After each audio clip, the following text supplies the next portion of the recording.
जहाँ जन्मे जने नाग यज्ञ किया था अपने पिता राजा परीक्षित के लिए। तो वहाँ पे नाग यज्ञ होते समय जो है 2 नाग बचे थे, उसमें तक्षक और वासुकी। तक्षक नाग ही था राजा परीक्षित की मृत्यु का कारण। तो वहाँ पे दोनों नागों को दर्शाया गया है जो नाग बचे थे यज्ञ से, तक्षक और वासुकी।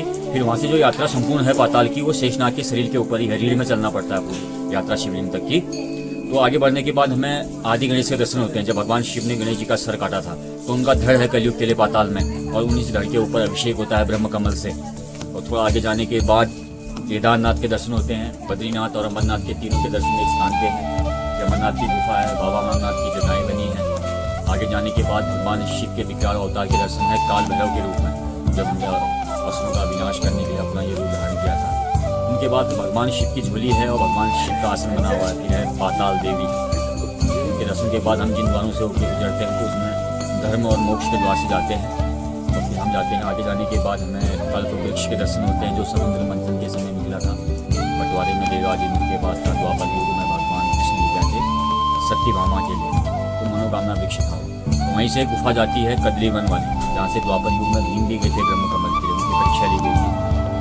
तो वन में पूरे वानर के वेश में हनुमान जी में थे।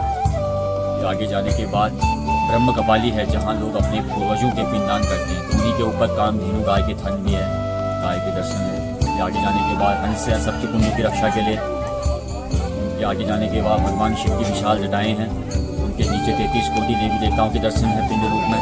फिर वहीं पे विश्वकर्मा जी के द्वारा बनाया गया द्वापर युग का कुंड है जो पांडवों के लिए बनवाया था उन्होंने। तो वहाँ पे उनके हाथ की प्रतिमा बनी है और नंदी बैल है, भगवान शिव की सवारी थी। उसके जटाओं के नीचे में 33 कोटि देवी देवताओं के दर्शन है। बगल में राजा भगीरथ जो गंगा लाए थे अपने पूर्वजों के लिए, तो वहाँ उनके दर्शन होंगे। फिर आगे जाने के बाद हम पहुँचते हैं नैन शिवलिंग पर, जहाँ शिवलिंग को विलिप किया गया था शंकराचार्य द्वारा, ताम्रपात्र से विलिप किया गया स्थान को। तो वहाँ पे हमारे दर्शन होते हैं। उन्हीं के ऊपर जटाओं से गंगा जलाभिषेक होता है, रुद्राभिषेक हुआ, इन धाराओं से जल गिरता है बारी बारी से वहीं पे ब्रह्मा विष्णु महेश के दर्शन है मूर्ति रूप में। आगे जाने के बाद एक गुफा काशी विश्वनाथ की तरफ की है और एक पंच पांडव, जहाँ से पांडव आखिरी समय स्थान पे आए थे और यहीं से मोक्ष पाने के लिए 5 भाई और द्रौपदी सहित जो है बद्रीनाथ चले गए थे। मगर कलयुग के बाद वो गुफाएं बंद हैं। फिर जब वो वापस से होती है हमारे, हम 4 युग के दर्शन भी करते हैं वहाँ पे, कलयुग, त्रेता, द्वापर और सतयुग के। तो कलयुग के बारे में कहा गया कि कलयुग अपने प्रथम चरण में है, सबसे अधिक समय कलयुग का बताया गया। 4 चरणों में कलयुग को समापन होना है।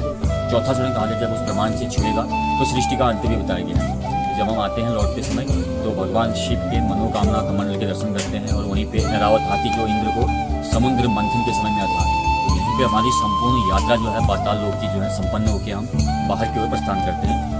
ओम नमः शिवाय। धन्यवाद।